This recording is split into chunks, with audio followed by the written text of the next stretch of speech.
Hi, I'm Jennifer from the Colorado Model Railroad Museum, here to read to you, Thomas Gets a Snowplow.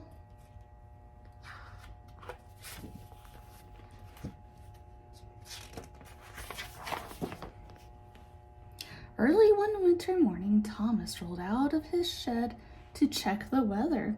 It had snowed a little each day all week. It wasn't snowing just then, but the sky was gray and threatening. Looks like we're going to have to get out your snowplow soon, Thomas, said his driver. Thomas was a really useful engine, but he did not like wearing a snowplow.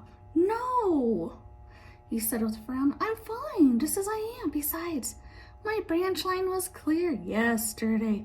I don't need a snowplow. It's not even snowing.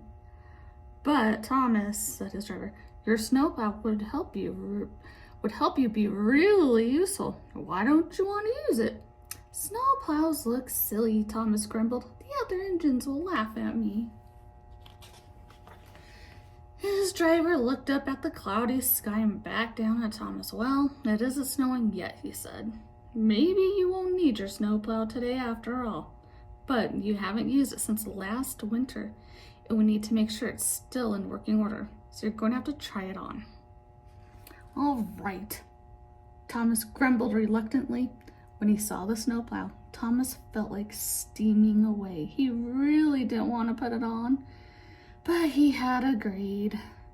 So with a few turns of a screw and a few twists of a bolt, Thomas had a snowplow attached to his front.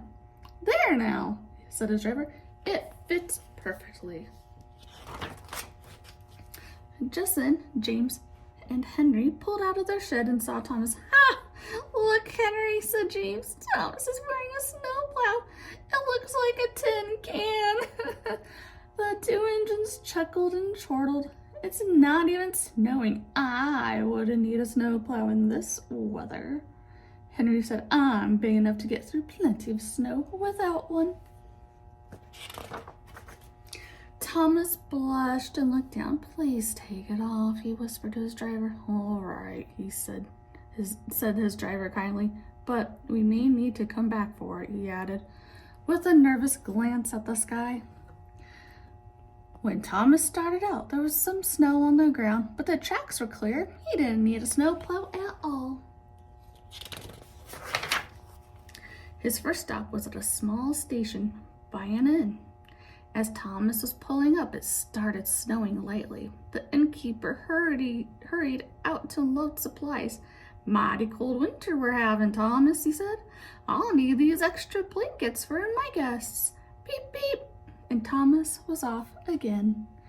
Thomas's next stop was at the general store, where he had a large delivery to make. Thank you, Thomas, said the owner of the store. With this weather, I can never have enough snow shovels, hats, and mittens. My customers will be very happy. Thomas smiled, dipped a farewell, and was on his way once more. By the time Thomas made his last stop, it was snowing hard. The trip home was very difficult. The snow was piling up on the tracks, and it was hard to see. Thomas just went steadily on, concentrating on his warm shed and the other engines waiting for him at the end of the line. See, Thomas thought, I can't do this without a silly snowplow. Finally, Thomas managed to get back to the shed. Percy, James, and Henry were talking about the snow. I've never seen it snow so hard, said Percy.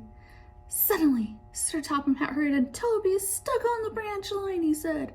We need to get him, or he may be out in the snow all night. Henry, you're the biggest engineer, so you will have to do it.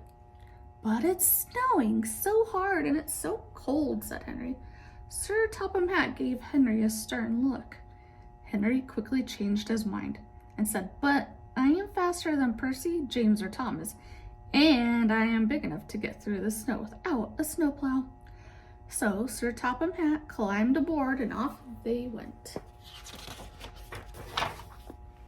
Thomas's driver looked with concern at the swirling snowstorm. I'm putting on your snowplow, he said. I have a bad feeling about the snow. So with a few turns of a screw and a few twists of a bolt, Thomas had his snowplow on again. Just then, the engine saw a strange sight. It was hard to tell in the thick snow, but it looked like Henry backing up into the yard. "I couldn't make it," Henry steamed as he came closer. "The track was covered in snow. I almost got stuck. I could barely back out." Thomas thought about how the other engines had laughed at his snowplow. Then he thought about Toby having to stay out in the snow all night. "Sir, with my snowplow, I can do it," Thomas said. The snow was deep along the track, but that was no problem for Thomas's snowplow.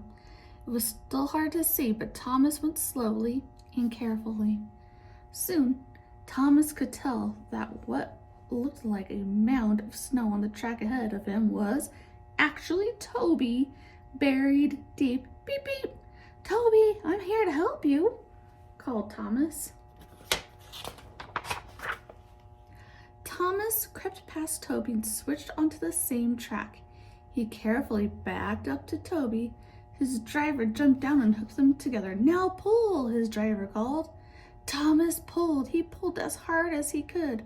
Slowly but surely, Toby began to move. And slowly but surely, Thomas pulled Toby through the snowstorm. "Thank you, Thomas," said Toby. "I would have been out in the cold all night if it weren't for you and your snowplow. I wish a snowplow would fit over my cowcatcher."